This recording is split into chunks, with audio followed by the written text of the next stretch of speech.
Good morning everyone, it's me, Yorshel, and welcome to my video.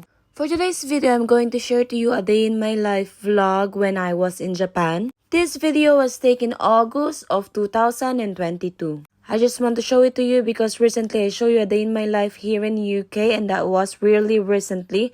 But this video was very long time ago and I wanted to show kung paano nga bang buhay ko sa Japan pag day off ko din. And I'm happy na ma-share ko sa inyo ito at nakapag-video ako kasi I'm about to share to you the difference between Japan and United Kingdom. It was summertime here, so sobrang init because ang taas ng humidity nila, malagkit. And unlike dito sa UK na nag-rent lang ako ng room, so sa Japan, I am renting a whole apartment. Basically, this is my living area, but it also looks like my bedroom.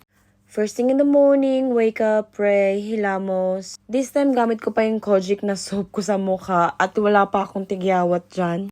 Share ko lang din pala sa inyo na kakagaling ko lang ng Pilipinas nito kaya naka-full eyelashes pa ako.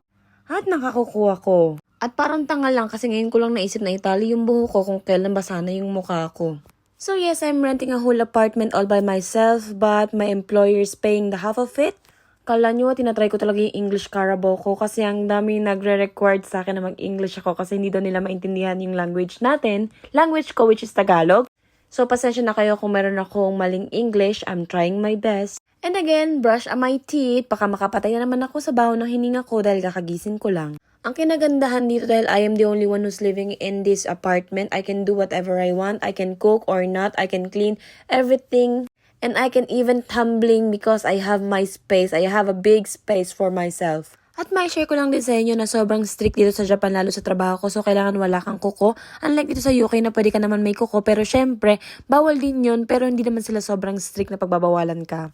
UP, that is rated SPG, putting my retainer on. So, yung retainer ko pinagawa ko pa yun sa Pilipinas kasi para ma-retain yung ngipin. Ganun ba yun, Charis? So, I was living alone. I have a plenty of things to wash. Because when I am lazy, I'm not washing it. I'm just putting it in my kitchen. Hanggang sa ma-overload na siya at kung kailan ako sipagan na hugasan ko na siya, Charis. Well, I'm not lazy. Nagtitipid lang talaga ako para sabay-sabay ko na silang hugasan, Charis. So, everything that you see in my apartment is pagmamay-ari ko. Ako lahat bumili niyan kasi nung lumipat ako dito talagang walang laman tong apartment na to. And syempre, laundry day. Day of day is laundry day. Naisip ko na nga rin palitan yung cobre kama ko. Yung ref, yung washing machine, at yung TV nga pala ay hindi sa akin. Pag may-ari yun ng employer ko, pinahiram nila yun sa akin. Sobrang napakarami kong gamit nung naninirahan pa ako sa Japan. Pero ang dala ko lang talaga doon nung nagpunta ako ay 2 maleta. Pero dahil nag-rent nga ako na isang buong apartment, so kailangan kong magkaroon ng mga gamit. Kasi ang lungkot naman pagka wala, diba? Sabi ko sa inyo, hindi ako tamad, diba naglilinis pa ako. So yun nga, sobrang dami kong gamit, nahirapan ako sa pagliligpit nito dahil nga nag-migrate ako dito sa UK, di ba? So kumuha ako ng 4 na box at pinadala ko sa Pilipinas. Lahat ng gamit ko dito ay di bakla. So yung kaya kong ipadala sa Pilipinas ay pinadala ko, yung kaya ko ipinamigay ko.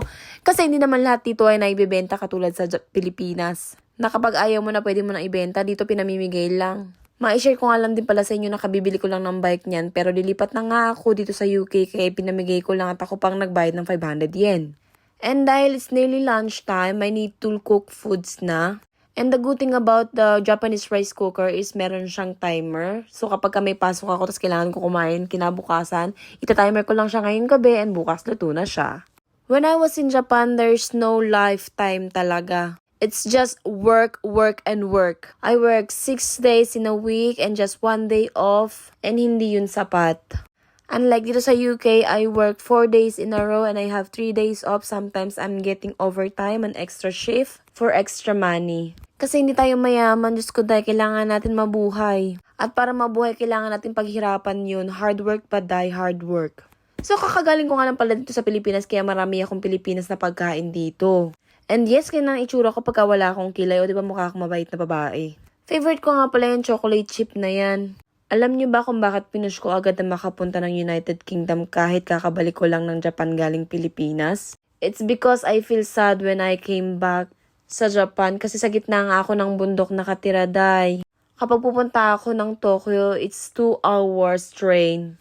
So I really work hard para makapunta ako dito sa United Kingdom and thank you God, nandito na ako. So, syempre, kilay is life. So, nagkilay na rin nga ako kasi lalabas nga ako dahil pupunta nga ako ng post office that time at magpapadala nga ako sa Pilipinas kasi kakasahod ko nga lang. Of course, we have a video of Get Ready With Me. O, diba? Sobrang simple lang natin. Jumpsuit and t-shirt lang. And sobrang init kasi niyan that time. And magbabike lang ako kasi malapit lang naman yung post office and yung supermarket. Yes, pupunta tayo ng supermarket for today's video. Of course, we need to put moisturizer on our face and after that, we need to put sunscreen. Pa-fresh muna tayo bago tayo mahagard sa labas. And as you can see, daldal ako ng daldal dyan. Siyempre, kausap ko yung family ko through the messenger sa iPad. Anggap nga lang pala ng oras ng Pilipinas sa Japan ay 1 hour. Unlike dito sa UK na kapag ka winter, 8 hours. At kapag ka summer ay 7 hours. So yes, LDR is real. That time, I was using the Brilliant Skin sunscreen and Brilliant Skin Kojic. Ngayon, hindi na ako gumagamit doon. Siguro kaya ako tinitigyawa dahil in-stop ko nang gamitin yun. Well, anyways, dahil nag-iisa nga lang ako, kailangan kong hugutin lahat ng saksak, isadong aking bintana. Pero hindi naman kasi usong magnanakaw dito. Minsan nga naiwan kong bukas tong apartment ko. Hindi ko nailak at pumasok ako sa trabaho. Pag uwi ko, ganun pa rin siya. And sobrang safe ng Japan. Kahit maglakad ka alas 12 ng gabi, walang katao-tao, hindi ka mapapano, hindi ka mawawala, promise. So yes, may pa-aircon ng apartment. I wish I could bring it home but I can't. So yung aircon na yan is double purpose. Ginagamit ko yan kapag ka-winter at ginagamit ko yan kapag ka-summer. Malakas nga pala sa kuryente kapag summer kasi bukas yung heating gas. At yes, yun lang ang gamit ko sa heating gas kapag ka-winter and sobrang lamig. Kasi nga kahoy lang yung mga bahay dito sa Japan. I mean doon sa Japan. Yes, ayan nga po yung labas ng aking apartment at ayan ang aking Ferrari. Dahil Japan is life that time, bike is life that time. Kaya ipupush ko talaga na magkaroon na tayo ng sasakyan dito sa United Kingdom. Dahil pagod na ako maglakad at pagod na ako magbike. Pero kung para sa atin nga, ibibigay ni God. Same lang ang road ng Japan at ng UK. And dahil nga nasa gitnang bundok ako, syempre wala masyadong tao, nasa probinsya tayo. Galing na nga din ako ng post office that time at di ko na nga napakita sa inyo kasi bawal mag-video dun. After ko nga magpunta ng post office, namili na nga rin ako dito sa Yauco. Maraming ang pamilya dito pero mas pinili ko tong Yauco kasi mas maraming mga tinda dito. Pang isang linggo nga lang din pala tong pinamili ko at nilagay ko na sa ref ko at nagluto na rin ako. Grabe, sobrang init sa labas kaya pag uwi ko talaga binuksan ko na yung aircon ko at naghugas na rin ako ng kamay. Hindi ko nga pala napakita sa inyo na that time nakamas pa dyan. Anyway, hanggang ngayon din pala nakamas pa sila dyan kasi nakakausap ko yung mga Japanese friends ko na hanggang ngayon kailangan mask is a must. And that's it. Thank you for watching. Can I please ask you a favor? Paki-subscribe, like, and click the bell button para updated ka sa next video ko. And paki-share mo na rin para alam ko kung nagustuhan mo tong video na to at makapag-share pa ako ng mga next video ko. Thank you very much!